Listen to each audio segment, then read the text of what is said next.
Hello बच्चों, मैं प्रेम विद्या मंदिर हिंदी हाई स्कूल से आपका किशोर सर आज कक्षा 12वीं के लिए अकाउंट का तीसरा पार्ट लेके आया हूँ। अकाउंट सब्जेक्ट का तीसरा पार्ट यानी कि उस बुक का फर्स्ट पार्ट में।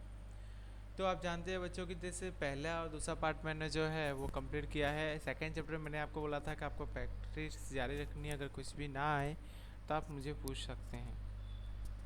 तो तीसरे पार्ट की शुरुआत करते हैं भाई कि तीसरा पार्ट है ख्याति का मूल्यांकन, जिसको बोलते हैं वैल्यूएशन ऑफ गुडविल। तो वैल्यूएशन ऑफ गुडविल के बाद आगे हम बढ़ते हैं तो पहले देखते हैं प्रस्तावना। प्रस्तावना में देखिए व्यवहार में परिस्थितियों के अनुसार साझेदारी का पुनर्गठन होता है। पुनर्गठन के समय संपत्ति और दायित्व का पुनः मूल्यांकन किया जाता है। संपत्ति और दायित्व के पुनः मूल्यांकन के साथ ख्याति की कीमत निश्चित करने का प्रश्न भी उपस्थित होता है। इस प्रकार के ख्याति और उससे संबंधित विविध बाबतों का अभ्यास करेंगे। पीढ़ी के पास मुख्य दो प्रकार की संपत्तियाँ होती है, बिन चालू संपत्तियाँ और चालू संपत्तियाँ। बिन चालू संपत्ति में अदृश्य संपत्तियाँ, स्थायी संपत्तियाँ और दीर्घकालीन विनियोग का समावेश होता है। अदृश्य संपत्तियों में ख्याति, पागड़ी, पेटेंट, ट्रेडमार्क, कॉपीराइट आदि का समावेश होता है। ऐसी संपत्तियाँ देखी नहीं जा सकती परंतु बाजार में उनका मूल्य होता है। ख्याति भी ऐसी ही अदृश्य संपत्ति है जो देखी नहीं जा सकती परंतु उसका मूल्य है। वर्षों पूर्व जिस धंधे की स्थापना की हो उस धंधे में समय बीतने पर बाजार में उसका नाम, प्रतिष्ठा और अच्छे संबंध, संयोजनों, संपर्कों का लाभ धंधे को मिलता है, जिससे पागड़ी और ख्याति जो है ख्याल उद्भव होता है। अब बात करते हैं ख्याति का अर्थ किसे कहते हैं। सरल शब्दों में कहें तो ख्याति धंधे की प्रतिष्ठा मूल्य दर्शाने वाली अदृश्य संपत्ति है। अपेक्षित लाभ में से अधिक लाभ कमाने की धंधे की प्रतिष्ठा के मूल्य को हम ख्याति के रूप में पहचान सकते हैं। ठीक है, और उसके बाद देखते हैं पॉइंट नंबर 3, ख्याति का मूल्यांकन प्रभावित करने वाले परिवल। तो पहला परिवल है कि धंधे का स्वरूप। जिस पीढ़ी द्वारा अपेक्षित लाभ की अपेक्षा हो, अधिक लाभ कमाने की शक्ति हो, अधिक मूल्य वृद्धि वाली वस्तुओं का उत्पादन के कारण हो, स्थिर बिक्री हो से अधिक होने से अधिक लाभ का योगदान रखने के कारण अथवा तो अन्य कोई कारण से अधिक लाभ हो तो वहाँ ख्याति का अस्तित्व होता है। दूसरा, धंधे का स्थान। कई बार धंधे के किस स्थान पर स्थिर है इस पर लाभ कमाने पर आधार होता है। यदि धंधा मुख्य स्थान पर स्थिर हो जहाँ पर उस वस्तु के ग्राहक अधिक से अधिक आते हो तो उस धंधे में कमाई के अवसर अधिक होते हैं। ऐसे मौक़ों के स्थान पर स्थिर धंधे की ख्याति होती है। इस प्रकार धंधे का स्थान और स्थल भी ख्याति के मूल्यांकन को प्रभावित करता है। तीसरा, धंधे के वर्ष मुद्दत। सामान्य रूप से धंधा जितना पुराना हो उतना उसकी प्रतिष्ठा उतनी ही बाजार में अधिक होती है, कारण कि बहुत सारे ग्राहक उससे परिचित होते हैं और पीढ़ी के साथ उनके संबंध खूब ही पुराने व गाढ़ होते हैं। फलस्वरूप ऐसे धंधे की ख्याति अधिक होती है। इस प्रकार धंधे के वर्ष भी ख्याति के मूल्यांकन को प्रभावित करते हैं। बाजार की स्थिति। चौथा पॉइंट, जिस धंधे का बाजार के एकाधिकार हो अथवा तो मर्यादित प्रतिस्पर्धा हो उस धंधे के लाभ अधिक होता है, इसलिए ऐसे धंधे में ख्याति का मूल्य अधिक होता है। इस प्रकार धंधे की बाजार में कैसी स्थिति है उस पर भी ख्याति के मूल्य आधार रखते हैं। पांचवा, भाई क्या संचालकों की कार्यक्षमता। कार्यक्षम संचालक के कारण पीढ़ी का उत्पादकता में वृद्धि होती है, लागत घटती है, जिसके कारण धंधे का लाभ बढ़ता है जो ख्याति के मूल्य वृद्धि का कारण बनता है। छठा पॉइंट, अन्य विशेष लाभ।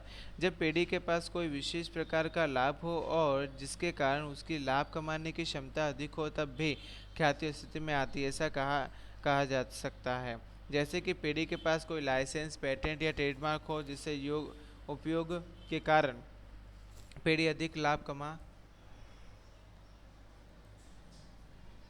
सकती हो या कमाती हो तो उस पीढ़ी की ख्याति की कीमत अधिक मानी जाती है।